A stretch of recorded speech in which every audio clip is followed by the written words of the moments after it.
Selamat mendengarkan podcast ini.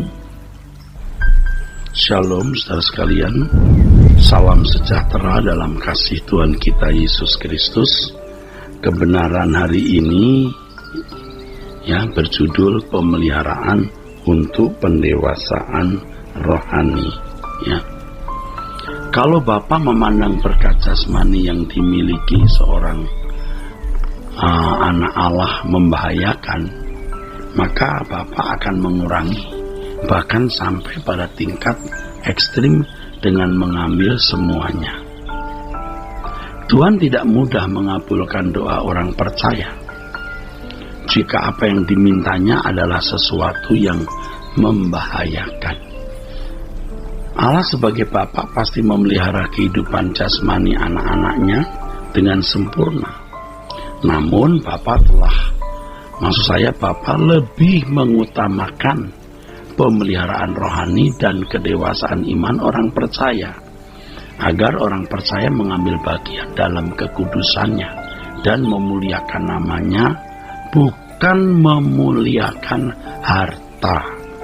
Dalam hal ini penyertaan Allah memang tidak selalu memberi kenyamanan seperti kenyamanan versi anak dunia. Sebaliknya malah tidak jarang kita dibawa Bapa dalam keadaan tidak nyaman. Hal ini terjadi karena kehadiran Allah dalam hidup kita ini adalah kehadiran untuk mendidik, mendewasakan, dan menyempurnakan kita agar kita dikembalikan ke rancangan Allah semula, saudaraku. Bapak tidak akan mengorbankan pendidikan rohani, yaitu kesempurnaan sebagai anak-anaknya secara moral demi kelimpahan jasmani. Tidak mungkin Bapak mengorbankan pendidikan rohani, yaitu kesempurnaan sebagai anak-anak Allah demi berkat jasmani. Banyak pembicara di mimbar mengesankan bahwa Allah Bapa mau berperkara dengan umatnya berkenaan dengan pemenuhan kebutuhan jasmani. Adapun mengenai kehidupan rohani dikesankan bahwa itu bisa bertumbuh dengan sendirinya secara otomatis dan mudah, jadi tidak perlu dipersoalkan. Nah, ini sebuah kesan dan pesan yang menyesatkan. Itulah sebabnya dalam pertemuan-pertemuan bersama di beberapa gereja, yang mereka utamakan adalah puji-pujian dan pengagungan terhadap kuasa dan kebaikan Allah saja.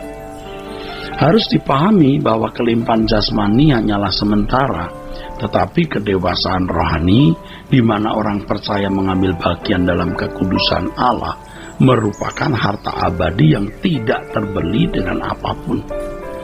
Oleh sebab itu sangatlah keliru kalau diajarkan bahwa Bapak memperhatikan pemenuhan kebutuhan jasmani tetapi tidak memperhatikan pendewasaan rohani. Justru sebaliknya, Bapak akan sangat memperhatikan kedewasaan rohani lebih dari pemenuhan kebutuhan jasmani.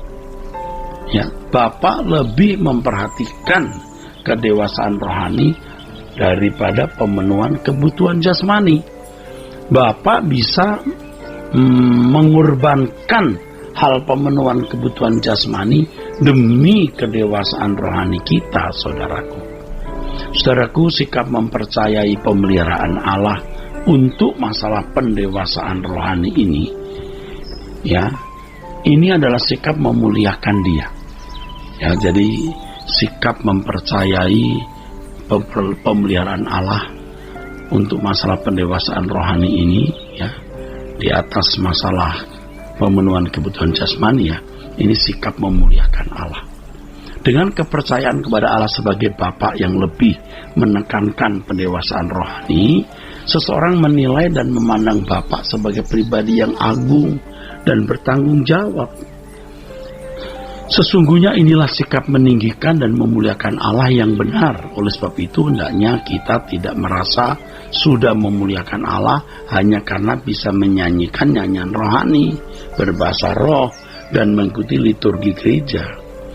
Sesungguhnya nyanyian hidup orang percaya haruslah sikap hati yang setiap saat mempercayai Allah, walaupun dalam keadaan di mana kebutuhan jasmani belum terpenuhi, saudara. Jadi saudara sekalian, ya, kalau suatu saat kita ada dalam keadaan seakan-akan Tuhan meninggalkan kita, kita harus tetap menaruh percaya kepada Allah tanpa khawatir, tanpa curiga terhadap Allah. Terkait dengan hal ini kita dapat mengerti betapa hebat orang percaya pada abad awal kekristenan muncul, ya, betapa mengagumkan, ya. Mereka dianiaya selama ratusan tahun dengan penderitaan yang luar biasa, dan Allah seakan-akan tidak memperdulikan keadaan mereka. Namun mereka tetap percaya. Allah seakan-akan tidak berdaya menolong mereka, tetapi mereka tetap mempercayai pemeliharaan Allah. Sebab ternyata dengan keadaan itu, dengan penganiayaan itu, justru iman Kristen terpelihara dengan baik. Itulah pembelaan Tuhan yang sangat cerdas. Ini juga yang menjadi kesaksian bagi orang-orang kafir, dan akhirnya Roma mengakui bahwa Yesus adalah Tuhan.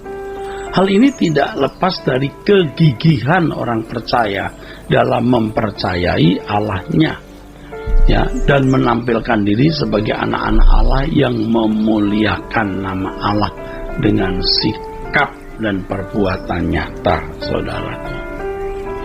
Orang yang tidak mempercayai Allah, mempercayai pribadi Allah, orang yang tidak mempercayai pribadi Allah pasti tidak memiliki hubungan yang harmonis dengan Allah. Hubungan yang tidak harmonis tersebut disebabkan karena ketidakpercayaan terhadap Allah. Ya, orang yang tidak mempercayai pribadi Allah pasti tidak memiliki hubungan yang harmonis dengan Allah. Hubungan yang tidak harmonis tersebut disebabkan karena ketidakpercayaan terhadap pribadi Allah. Dan orang-orang seperti ini hatinya pasti hanya ditambatkan kepada berkat-berkat jasmani. Seseorang tidak dapat memiliki hubungan yang harmonis dengan Allah kalau hati mereka ditambatkan kepada kekayaan yang menjadi tempat perlindungan. Orang-orang seperti itu tidak mampu mempercayai Allah sepenuhnya, sebab Allah tidak kelihatan dan seakan-akan tidak ada. Biasanya orang-orang seperti itu berharap bantuan doa pendeta atau orang-orang yang dipandang dapat menjadi mediator dengan Allah. Oleh karena itu larislah orang-orang yang mengaku diri sebagai distributor berkat Allah. Laris, ya. Namun hal itu merusak pertumbuhan iman yang murni dari jemaat Tuhan. Orang-orang seperti itu tidak memuliakan Allah. Mereka meragukan kasih dan pemeliharaan Allah yang sempurna. Sebenarnya, saudaraku, mereka adalah orang-orang penakut yang tidak dapat mempercayai Allah dengan benar.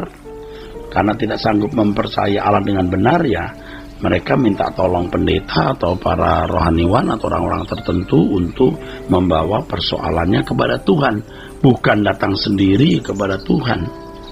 Kalau seseorang diliputi dengan perasaan takut dan cemas, ia memandang Bapa sebagai pribadi yang tidak bertanggung jawab. Ia memandang Allah Bapa sebagai pribadi yang tidak peduli kepada anak-anaknya. Ini adalah sikap tidak meninggikan dan tidak memuliakan Allah.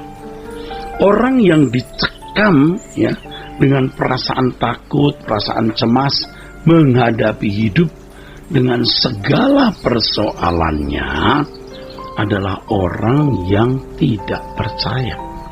Mereka bukan saja tidak memuliakan Allah, melainkan juga menghina pribadi Allah. Jadi ketika Allah membawa orang percaya kepada keadaan yang sulit, situasi yang bahaya, dan terancam oleh sesuatu hal, sesungguhnya di saat itulah ia diberi kesempatan untuk belajar percaya dan dapat memuliakan Allah dengan kualitas yang tinggi, dengan kualitas yang tinggi. Kiranya kebenaran hari ini memberkati kita sekalian. Sola Gracia.